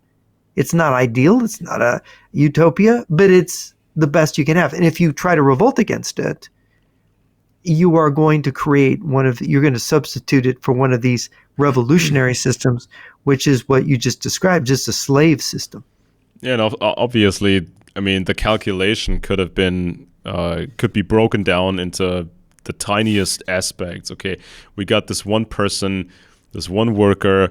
How much productivity are we going to get out of this one guy, statistically speaking? Or what he produces gets sold on the international markets because we're selling, to the capitalists, obviously. He's gonna get us such and such amount of money in a year, and we're gonna have this worker for X amount of years until he gets sick and dies and gets replaced by a new slave, a new worker bee. This cost and return of investment could be broken down. I mean, we don't have access to all the data. We don't have access to all the calculations that were being done at the time. And I remember this one episode. This was maybe 2-3 years ago, when either the European Union or the Germans, they came up with this planned new recommendation of what people are supposed to eat. And this was kind of creating a bit of a media scandal, because the recommendation was supposed to include almost no meat, almost no fish, just cheap grains, the cheapest stuff you can find. And I took the opportunity to dig up some old numbers, official bureaucratic numbers from communist China. From communist China in the 1970s, when their economy was particularly bad. And they had this breakdown, which Soviets also did at the time, of how much do we actually have to feed one of our slaves so he doesn't die too soon. So what's like the bare minimum we have to feed him so he makes us money? And they had this breakdown of a certain amount of grain, little bit of fish, little bit of meat, a little bit of vegetables, and it was almost identical to what the European Union had or Germans had in mind for the future recommendations of what people here are supposed to eat. It was almost to the last digit. It was almost perfectly identical. So you're supposed to eat like a communist, like a Chinese communist slave in the 1970s when their economy was particularly bad. That's just and of course, how do you get a bad economy? That's how you feed people. How much work are you going to get out of a person that is fed like that? And how many health problems are you going to have? How many failures? How many accidents are you going to have? And what does that do to their brain? Yeah, their productivity. And the opportunity was there at the time to just say, okay, we're going to have our empire. We're just going to dig in, feed our people, train our people, let them live their lives, let them have some fun, let them have stability, and we'll just have enough to defend ourselves. We're gonna make it uneconomical for anybody to invade us, and that's fine. The choice, the possibility was there, but they went the other way, just like Russia in our times now, just like Russia went the other way again. They're clearly transforming everything into this massive war machinery, this massive meat grinder. This is not a country digging in because it feels surrounded. This is not a country digging in. This is a country ultimately facing outwards. And in this year of 1933, when this American guy who was unemployed went to Russia, he observed the following. More members of the local upper class in this industrial city that he was in Russia, more members of the local upper class moved into this new place as the foreign engineers began to depart beginning in 1933. So they had these special houses that were nice. So that's where the foreign engineers could live in. And then these foreign engineers left. And then this happened, and then these local better off people moved into these nice houses. In addition, the director of the works, A.P. Zavinyagin, who was a virtual dictator of this one industry town, built a dozen large houses for himself and top aides, department heads, chief engineers, and the like. Their rents were paid by the factory as administrative expenses. Chauffeured cars were placed at these people's service, also at factory expense, for hunting trips and theater going as well as business purposes. Zavinyagin's own place, which had a small deer park behind it and a walled garden in front, was something special. A stuccoed brick mansion whose 14 rooms included a billiard room, a playroom for his two sons, a music room, and a large study. This is what you can expect. This is what you can expect. You sell out your fellow man, break basically all of them, and then you get your satanic reward. You get to live the life of a communist aristocrat, so to say. And as long as you follow orders, you stay in that place. If the script flips and some competitor wants you gone, then you're gone. So it may work for you in the short run. And I've been saying this to different audiences. You know, it may work for a few for a while, but there's no guarantee. There's no guarantee that this is going to go on. You know, you may be the target of it. Of course, yeah. And now Putin taking over, you know, Ukraine wants to be free. They don't want to be under Moscow. They invade it. They are threatening Poland and the Baltic states. There's a buildup. Putin says they have 700,000 plus troops there. They're going to call up 2 million troops probably next year. Their total call up, they could call up 5 million if they wanted to. Their army could be that big. And meanwhile, they're basically using the front in Ukraine to eliminate the dregs of their society, to make sure that they don't have to pay pensions to old people that they send there to kill off, that they don't have to send they can send politically undesirable people, ethnic groups they don't care about. This is what they've been doing in this war, and they're going to move west. They're going to move west if Germany and the other countries don't solidify a defense. Yeah, it's basically. You think they will? So it's you're gonna see basically a bunch of Slavic wannabe Vikings invading neighbors to steal stuff and steal people and steal everything, because that's the only thing that keeps them going. A moron could have seen this coming, but for decades, I was told by university professors and so-called experts for the longest time, I was always told, no, it's going to work out fine. The Russians are going to become like us. Everything's going to work out fine. Let's not make any, draw any parallels to Nazi appeasement and, Stalin appeasement or Soviet appeasement back in the day. It's all going to work out fine. Here's the, again, flipping the script.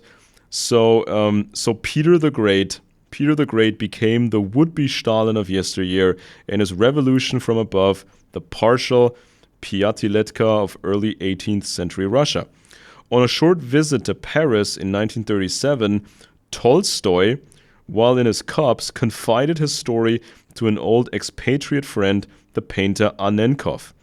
While I was working on Peter, he said, the father of the peoples, revised the history of Russia, Peter the Great became, without my knowing it, the proletarian czar and the prototype of our Joseph, Stalin. I rewrote it all over again in accordance with the party's discoveries, and now I'm preparing the third, and I hope the last variant of this thing, because the second variant also didn't satisfy our Joseph. I already see before my eyes all the Ivan Grozny's and sundry Rasputins rehabilitated, become Marxists and glorified. I don't give a damn. These gymnastics even amuse me. You really do have to be an acrobat. A mental acrobat. Yeah. Well, see, that's the thing, is that you take the people who are kind of bad in the old system, and you find a use for them in the new system. They fit in. Yeah, because that's what we've been giving out so many examples of this, untalented people that become influencers or politicians, and they're just for rent. They're being paid by Russians, or they directly or indirectly, and they will flip the script according to whatever Moscow says every day of the week. So it's like the audience becomes used to it. At some point, if this is not countered, if this is not counterbalanced, the audience expects it, and they, as this guy just said, sometimes they find it exciting.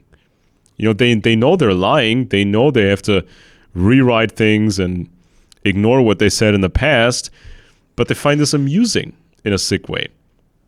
It's like okay, whatever.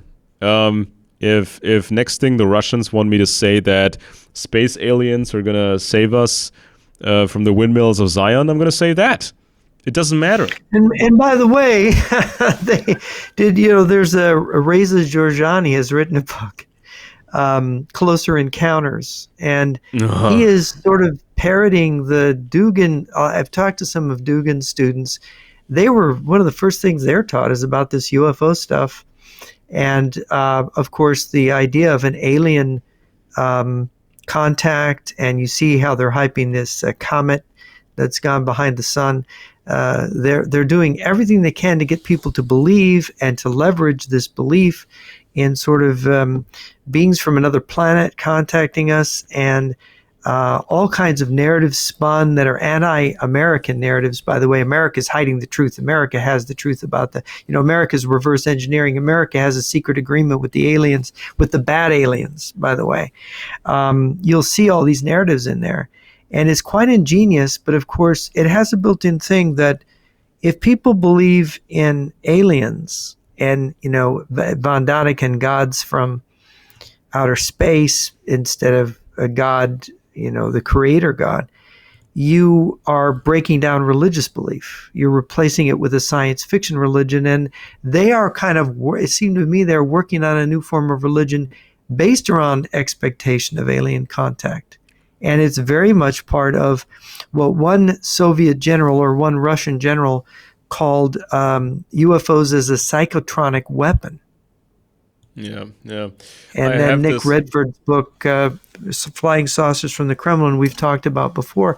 But yeah, that goes into it. The falsification of reality that upholds this slave system you're talking about to divert everyone's attention from slavery. Yeah, I mean, of course, the Russians can say, we're in with the aliens. We're in with the mega power, the cosmic power. We're aligned with them, and they can make up. We're aligned with the good aliens. The Americans are aligned with the evil aliens. And they can. I mean, they've infiltrated the whole esoteric sphere a long time ago, and the UFO believers a long time ago. Now, obviously, you should be interested in space. You should be interested in the question of extraterrestrial life or possibly even intelligent life.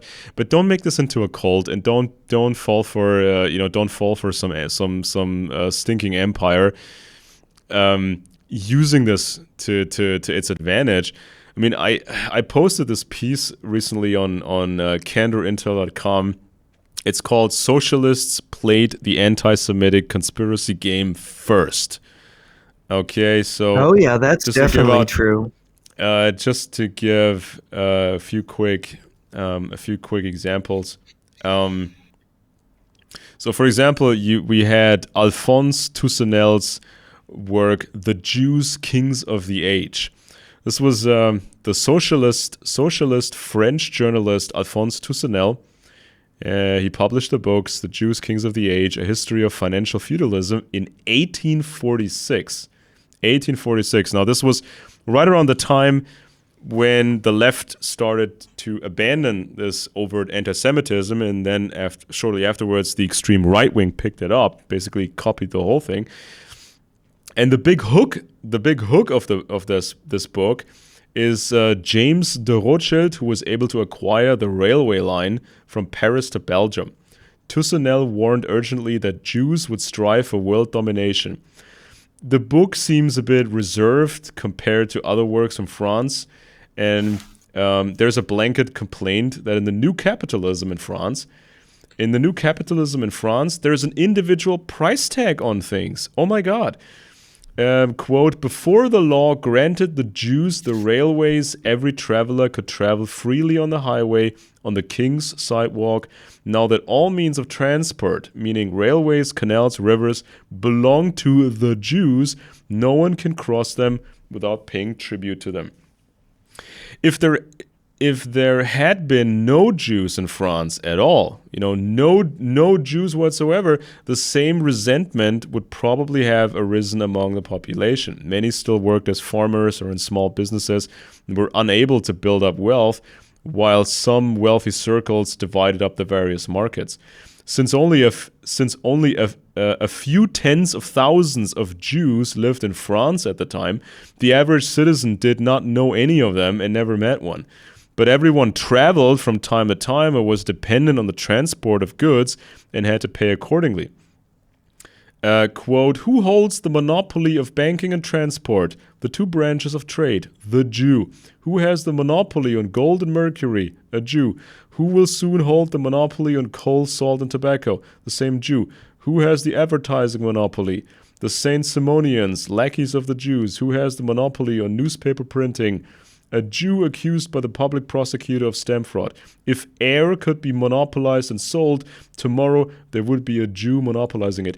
Sounds exactly like what you find on Twitter these days, or X. It's the same stuff. I mean, even back then, did this Toussaint guy, did he ever bother to check who was behind certain investors? Because France desperately needed to build up industry and banking.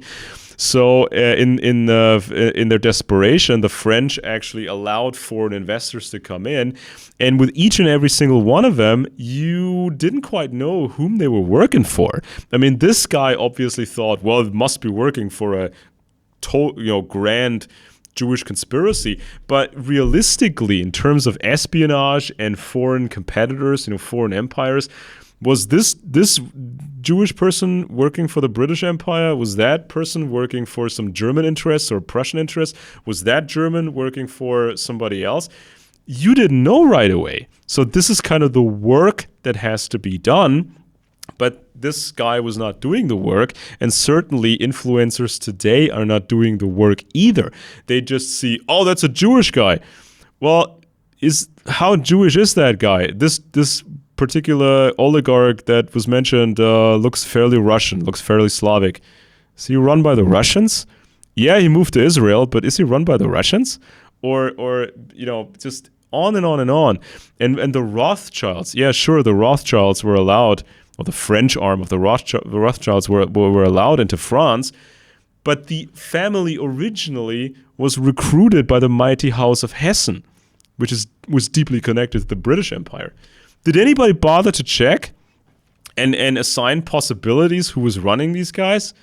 I mean, wouldn't that be the most basic thing that British intelligence would have done to, recruit a German Jew after a 20-year vetting process? Meyer Amschel Rothschild, after a 20-year vetting process, recruit this guy and his whole future family, and then make them go into different countries.